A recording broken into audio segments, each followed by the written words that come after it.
consumption, savings, investment, demand, and multipliers. Disposable income is classified as income that's you have after taxes or your net income. So to get disposable income, you take your gross income and subtract your taxes. When we look at our disposable income, households have two choices. They can consume or spend money on goods and services, or they can save, which is not spend money on goods and services. And consumption includes household spending. How much we can consume is limited by the amount of disposable income we have and our propensity or likelihood to save. Do households consume if our disposable income equals 0? And yes, the answer is yes, because we have autonomous consumption. We also have dis-saving. So when we look at our average propensity to consume, we take our consumption divided by our disposable income, and that's the percentage of our disposable income that we spend. When we look at savings, this is when households do not spend, and our ability to save is limited or constrained by the amount of disposable income we have and our propensity to consume, or our likelihood that we're going to spend that money. So, do households save if disposable income is 0? No. There's no savings if your disposable income is 0. You can spend if your disposable income is 0 because you can use things like credit cards. That's one of the autonomous savings, or you can deficit spend. But you cannot save. So the way we calculate our average propensity or likelihood to save is our APS is savings divided by disposable income, and that's the percentage of disposable income that's not spent.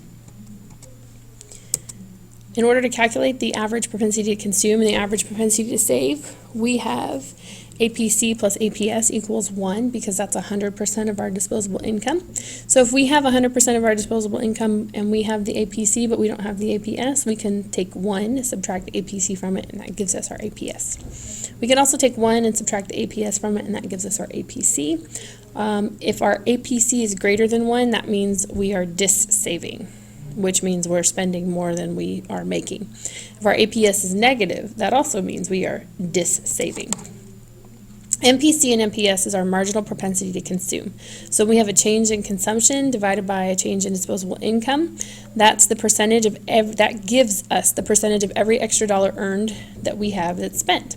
Our marginal propensity to save is our change in savings divided by our change in disposable income, and that gives us the percentage of every extra dollar that we earn that's saved. MPC plus MPS is 1 because we can calculate 100% of whether we spent or consumed our change in income. If you only have one or the other, you can take 1 and subtract your MPC or your MPS and get the other. So 1 minus MPC equals the MPS, 1 minus your MPS equals your MPC. So what are your determinants of consumption and savings, right? Your wealth is a big determinant of your consumption and savings. So if you have an increase in wealth, you're going to have an increase in consumption and a decrease in savings. If you have decreased wealth, you have a decrease in consumption and increased savings, which seems not likely, but when people are fearful of what's going to happen in the future, they are less likely to consume with whatever they have and more likely to increase their savings so that they can put money aside for the proverbial rainy day. Expectations, we have positive expectations. We're not worried about the future. We're not worried about consistent paychecks. We're not worried about an increase or decrease in our wealth. We tend to increase our consumption and decrease our savings. But when our expectations are negative, when we fear a recession, we decrease our consumptions and we increase our savings, which sometimes creates a self-fulfilling prophecy. Household debt. When a household has a lot of debt, they decrease consumption and they increase their savings because they're trying to pay that debt off. And when they have low debt, they increase consumption and decrease savings usually. These are not always 100% accurate, just like everything else in life. Taxes increase. When taxes go up, you decrease your consumption and you decrease your savings because disposable income is your net income minus your taxes, and when taxes decrease, they increase both your consumption and your savings. So what's investment? Investment is money that's spent on things such as new plants, factories, capital equipment, machinery, technology, hardware, and software.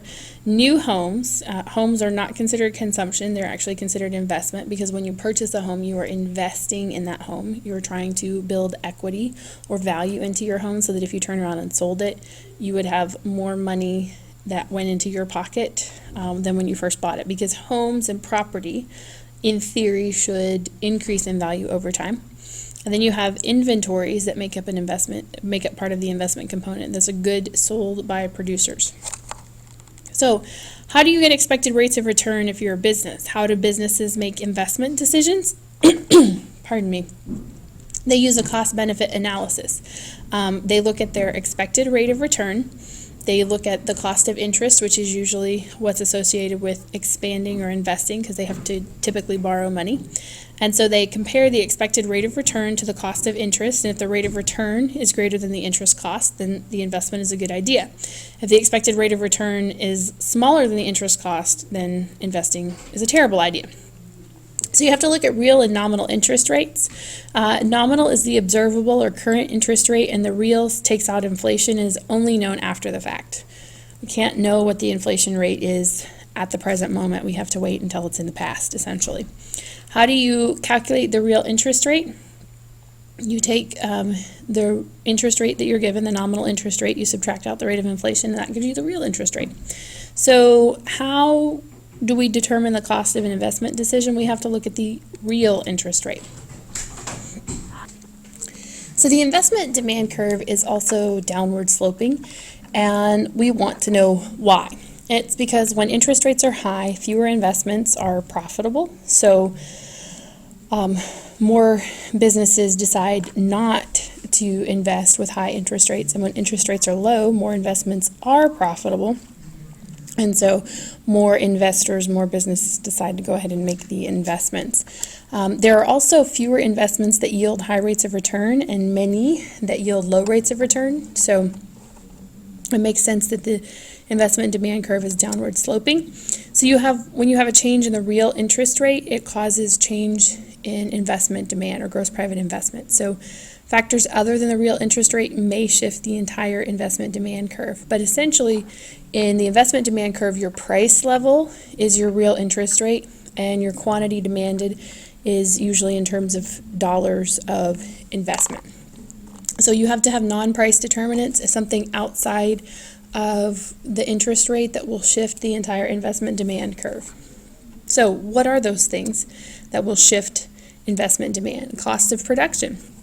When you have lower cost of production, you're going to expand your investment demand curve to the right, and when you have higher costs, you're going to shift to the left. Business taxes. Business taxes take directly away from investment money, so lower business taxes will increase investment demand, higher business taxes will decrease investment demand.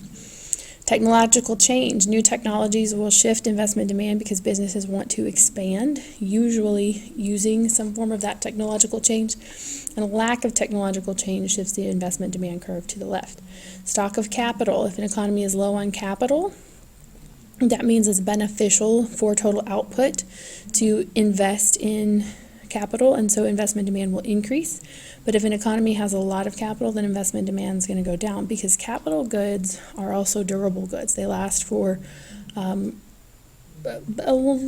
relatively long period of time, and so it's not necessary to rebuy the same capital equipment every single year. Expectations is also a very important component of investment demand. Expectations, as we're seeing, is an important component of a lot of things in an economy.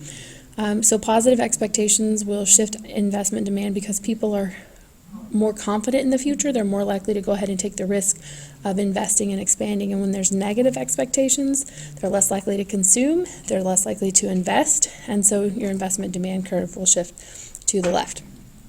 Shifts in the investment demand curve. So when you have investment demand shifts, different levels of gross private investment occur even if the real interest rate changes. So the real interest rate is your price level. So if you're only going to move up and down the existing investment demand curve if your interest rate changes. But when you have something outside of the interest rate or your price level change, then you're going to shift your demand curve. So you have different quantities of investment that are demanded when you have a shift or an increase in investment demand.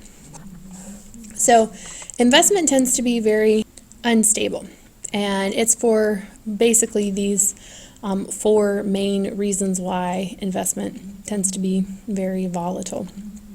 So the first is durability. Capital has a very long lifespan. They're considered to be durable goods. So once you invest in capital, there's no pressing need to continue to invest. You're not going to build another building, buy another refrigerator, buy another oven, whatever the good or service that you're producing in your business. You're not going to keep buying that capital over and over again every year.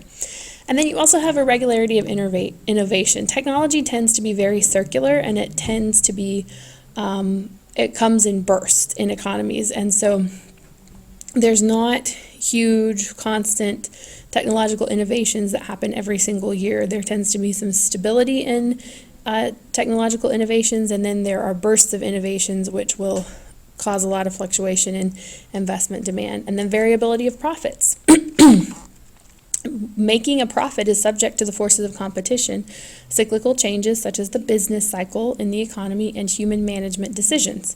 So that's also going to change whether or not a business makes profit. And if they don't make profit, it's going to be very hard for them to invest. And then you have the variability of expectations. And expectations in an economy are huge. So you have political, social, and natural phenomenon that shape our positive and negative expectations for the future. After major natural disasters, we tend to have at least a short period of negative expectations. So if there's a human event, some sort of human catastrophic event, human meaning caused by humans, that also tends to make our expectations for the future very negative. That causes us to stop consuming, start saving more. It makes us shy away from wanting to invest. And so sometimes those behaviors can be self-fulfilling prophecies in terms of a recession. So a lot of economists think that instability in investment is the chief cause of the business cycle, why we go from peak to recession to trough to recovery to recession, peak, and so forth.